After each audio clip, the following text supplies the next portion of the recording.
दोस्तों, इंटरनेट हमारी लाइफ का एक नेसेसरी पार्ट बन चुका है, लेकिन बहुत सारी लोकेशंस हैं जहां अभी इंटरनेट नहीं है। वो दूर दराज के इलाके जहां इंटरनेट अभी तक पहुंच नहीं पाया है, ऐसे में सैटेलाइट इंटरनेट बहुत यूजफुल साबित होगा आने वाले दिनों में। आपने न्यूज में सुना होगा कि अभी रिसेंटली इलॉन मस्क की कंपनी ने स्टारलिंक के 48 सैटेलाइट्स फ्लोरिडा के ऊपर लॉन्च किए हैं। स्पेसएक्स के सीईओ इलॉन मस्क ने कहा कि बहुत जल्द ये सर्विसेज पूरी दुनिया में प्रोवाइड की जाएंगी। As of now almost 14 countries में स्टारलिंक की सैटेलाइट इंटरनेट सर्विस प्रोवाइड की जा रही है, जिसमें यूएसए, कनाडा, न्यूजीलैंड, ऑस्ट्रेलिया के अलावा 10 और यूरोपियन कंट्री शामिल हैं। तो आखिर क्या है सैटेलाइट इंटरनेट और ये नॉर्मल इंटरनेट से कितना अलग है, आइए जानते हैं। Normal wifi internet land basis cable के थ्रू हम तक पहुंचाया जाता है, जबकि सैटेलाइट इंटरनेट सैटेलाइट टीवी की तरह काम करता है। अर्थ के ऊपर सैटेलाइट्स लॉन्च किए जाते हैं, वहां स्पेस से डायरेक्ट इंटरनेट हम तक पहुंचता है। इसके लिए किसी केबल या वायर के कनेक्शन की नीड नहीं होती। आज के टाइम इलॉन मस्क की कंपनी ने स्टारलिंक सैटेलाइट ब्रॉडबैंड सर्विसेज देना शुरू कर दिया है। इसके अलावा ह्यूजेसनेट एंड वियासेट जैसी कंपनीज भी इंटरनेट सर्विस प्रोवाइड कर रही हैं। जेफ बेजोस की कंपनी अमेजॉन भी 10 बिलियन से ज्यादा इन्वेस्ट कर रही है इस प्रोजेक्ट पर, जिसे प्रोजेक्ट क्यूपियर नाम दिया गया है। एयरटेल ने भी इसको 2022 तक स्टार्ट करने का प्लान किया है, वो भी अपने सैटेलाइट भेज रही है। इनफैक्ट इंडियन गवर्नमेंट की भी भारत नेट नाम से सर्विस स्टार्ट करने की योजना है, ताकि मणिपुर, मेघालय एंड त्रिपुरा जैसे ईस्ट के स्टेट्स में जहां इंटरनेट की काफी समस्या रहती है, वहां इजिली इंटरनेट सर्विस प्रोवाइड हो सके। तो कैसे काम करता है सैटेलाइट इंटरनेट, आइए जानते हैं। सैटेलाइट इंटरनेट की सर्विस लेने के लिए आपके घर एक सैटेलाइट डिश लगता है, जो आपके मॉडेम से कनेक्टेड होगा, और मॉडेम आपके कंप्यूटर से कनेक्टेड होगा। आपका इंटरनेट सर्विस प्रोवाइडर, चाहे वो इनमें से किसी भी कंपनी का हो, उन सब ने अपने सैटेलाइट स्पेस में छोड़े हैं। उस सर्विस प्रोवाइडर कंपनी की तरफ से फाइबर इंटरनेट सिग्नल सैटेलाइट्स को सेंड किया जाता है स्पेस में।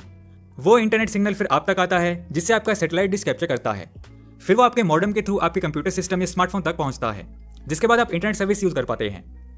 इलॉन मस्क की कंपनी स्टारलिंक लेजर्स का यूज करती है सैटेलाइट इंटरनेट सर्विस प्रोवाइड करने के लिए। अब इसके बेनिफिट्स की बात कर लेते हैं। सबसे बड़ा बेनिफिट तो यही है कि ये हर जगह अवेलेबल रहेगा। दूसरी बात, विलेजेस में पढ़ने वाले स्टूडेंट्स एंड दूर दराज एरिया में ड्यूटी दे रहे सोल्जर्स के लिए काफी बेनिफिशियल साबित होगा। कभी कोई नेचुरल डिजास्टर आ जाए तो उस टाइम में नॉर्मल केबल इंटरनेट डैमेज हो जाता है, कई दिन लग जाते हैं वापस सर्विस शुरू होने में। ऐसी सिचुएशन में सैटेलाइट इंटरनेट काफी यूजफुल रहेगा। इसकी सर्विसेज बंद नहीं होंगी डिजास्टर के बाद भी। अब इसके लिमिटेशंस की बात कर लेते हैं। हालांकि सैटेलाइट इंटरनेट की जो भी लिमिटेशंस हैं वो अभी के लिए हैं, मोस्ट प्रोबेबली वो फ्यूचर में रिजॉल्व हो जाएंगी। जैसे जो लोग हाई स्पीड इंटरनेट यूज करना चाहते हैं, तो ये भी उतना फास्ट नहीं है जितना आपका नॉर्मल केबल वाईफाई इंटरनेट होता है। हालांकि इसकी स्पीड को डे बाय डे बेटर किया जा रहा है, बट अभी 4G स्ट्रीमिंग या काफी फास्ट डाउनलोडिंग जैसी चीज अभी मुश्किल है। लेकिन इलॉन मस्क ने अपने एक स्टेटमेंट में कहा कि ये फ्यूचर में रेगुलर इंटरनेट से काफी फास्ट हो जाएगा। अभी जो एवरेज स्पीड 10 to 40 Mbps है, वो आगे चल के 300 Mbps तक कर दी जाएगी, ऐसा प्रॉमिस किया गया है स्टारलिंक की तरफ से। अब क्या सैटेलाइट इंटरनेट रिलायबल है, आइए बात करते हैं। Absolutely satellite internet most of the cases में रिलायबल है।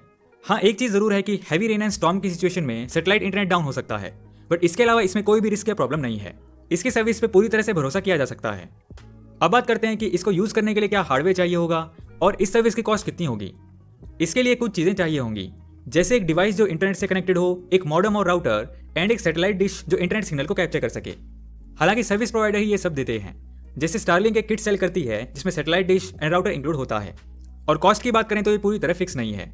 अभी ये काफी नई चीज है, अलग अलग data, different speed and location के हिसाब से इसकी कॉस्ट अभी वेरी कर रही है। स्टारलिंक ने मंथली $99 का प्लान रखा है, जो अराउंड 7,000 इंडियन रुपीज के करीब होगा। और वहीं ह्यूजेसनेट का प्लान $59 से $149 तक है एंड वियासेट का प्लान $30 to $169 तक है। अभी रिपोर्ट आई थी कि इंडिया में स्टारलिंक के लिए प्री बुकिंग्स हो रही थी। बाद में खबर आई कि इंडियन गवर्नमेंट ने उस पर अभी रोक लगा दी है। हालांकि कंपनी का टारगेट है कि अप्रैल 2022 तक इंडिया में इसे एस्टैब्लिश कर दिया जाएगा। अब देखना होगा कि आने वाले दिनों में कितना यूजफुल होता है और इंडिया में ये कितना पॉपुलर होता है। तो दोस्तों, आज की वीडियो में हमने समझा सैटेलाइट इंटरनेट के बारे में। आप हमें ऐसे ही इंटरेस्टिंग टॉपिक कमेंट सेक्शन में सजेस्ट कीजिए। मिलते हैं आपसे नेक्स्ट वीडियो में।